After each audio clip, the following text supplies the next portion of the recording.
Bab 5. Dendi. Aku berlutut di hadapan Nopa. Tangan ini menggenggam jemarinya, ku eratkan hingga ia tak mampu menepis lagi. Tangisan ini bukan mainan atau sandiwara demi meluluhkan hatinya. Semua itu tulus dari jiwaku yang juga rapuh. Tetaplah di sisiku, jangan pergi. Demi putra kita, demi cinta yang telah kita bina. Ibaku pada wanita yang pipinya telah basah oleh air mata. Aku tahu jiwa itu terguncang hebat. Hatinya hampir sekarat. Mungkin kini ia benci, amat benci pada pengkhianatan ini. Namun aku kulakukan segala daya upaya untuk meluluhkannya kembali. Ruangan ini kemudian hanya diisi dengan tangisan dua insan. Posisi kami masih sama hingga bermenit-menit lamanya.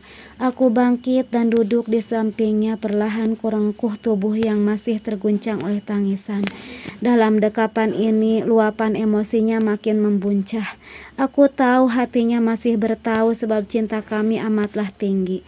"Kenapa, Mas? Kenapa jadi begini?" tanyanya di sela tangisan. Ia hanya ingin meluapkan emosi, bukan semata melempar pertanyaan. Oleh karena itu aku biarkan saja tanpa jawaban. "Aku tak bisa, Mas, tak bisa begini," lanjutnya. Lalu meluncurkan kalimat-kalimat tak jelas terdengar sebab harus bersaing dengan suara tangisan yang terus membesar. Akhirnya Nopa dapat menghentikan tangisan.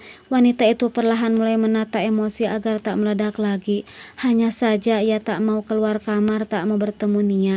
Ia pun meminta aku dan Madunya pergi dari rumah ini dengan alasan dirinya butuh ketenangan. Aku menuruti semua permintaannya. Tentu saja Nopa butuh waktu untuk dapat berdamai dengan keadaan ini. Pastilah menyakitkan mendapati dirinya telah diduakan. Meskipun kondisi Nia tak seperti bayangan, tetaplah wanita berkaki satu itu istri yang telah memiliki hak juga atas diriku.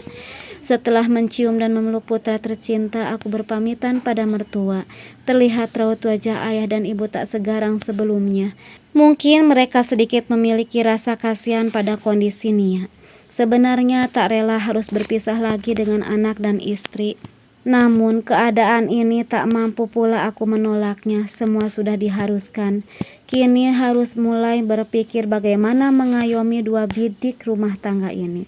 Sepanjang jalan Nia seringkali meremas jarinya, kadang menggigit jari atau menyekap pipi yang dilauti buliran bening. Wanita ini pun tak kalah menyedihkan dari Nopa. Sudahlah harus cacat seumur hidup, juga terus menanggung rasa bersalah pada Madunya. Padahal Nia belum utuh sekeluar dari trauma hidupnya sendiri. Itu sering kulihat kala ia sedang menyendiri, sering sekali membuka roknya untuk memastikan kembali bahwa kakinya tak ada satu. Saat yakin memang telah hilang, ia menangis lagi.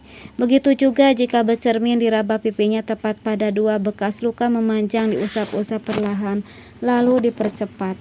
Mungkin ia berniat menghapusnya, setelah sadar itu tak mungkin terjadi. Ia pun sesenggukan. Lalu jika sepertiga malam menyapa, ia akan bicara pada penguasa jagat raya bahwa dirinya butuh kekuatan untuk mengarungi kehidupan. Pun selalu terlantun doa tulus agar rumah tanggaku dan Nopa tak hancur karena kehadiran dirinya. "Mbak Nopa pasti menderita sekali ya, Mas?" tanyanya. Suara itu amat kentara getarannya. Aku menoleh sekilas, lalu fokus lagi pada alat kemudi.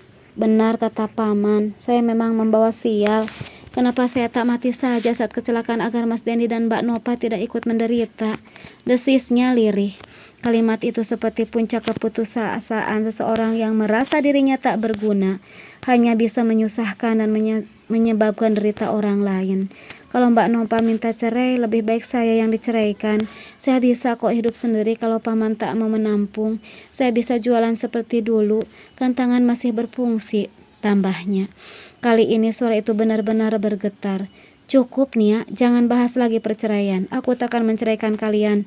Tentang Nopa biar aku yang selesaikan. Kamu tinggal menurut saja," bentakku pada wanita yang terus saja menyalahkan diri sendiri.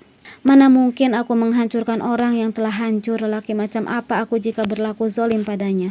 Nia pun tak mungkin tinggal di rumah pamannya. Selain suka berlaku kasar, di sana juga ada sepupu-sepupu yang tak punya akhlak. Bisa saja dia dijadikan bahan hinaan akibat cacat yang disandang seumur hidup. Juga memungkinkan ada pelecehan seksual karena semua sepupu lelakinya adalah pemabuk dan suka main perempuan. Memang benar bukan aku yang telah menabraknya. Namun apakah mungkin membiarkan ibu masuk bui? Sementara saat ini beliau pun masih terguncang, kadang sadar, kadang terbang ingatannya. Trauma tabrakan itu terlalu dalam, mencengkram hingga harus dibawa pindah oleh ayah. Kepada Nopa dan mertuaku kabarkan bahwa ibu dan ayah pindah ke luar Jawa. Baru bisa menengok cucunya 6 bulan lagi di sana. Tak ada sinyal hingga susah dihubungi. Maaf, gumamnya. Setelah itu Nia tak buka suara lagi. Hanya saja ia tak mampu untuk menghentikan tangisannya. Kutepikan mobil untuk mencegah hal yang tak diinginkan sebab emosi sedang tak stabil. Kuusap wajah kasar lalu memukul alat kemudi.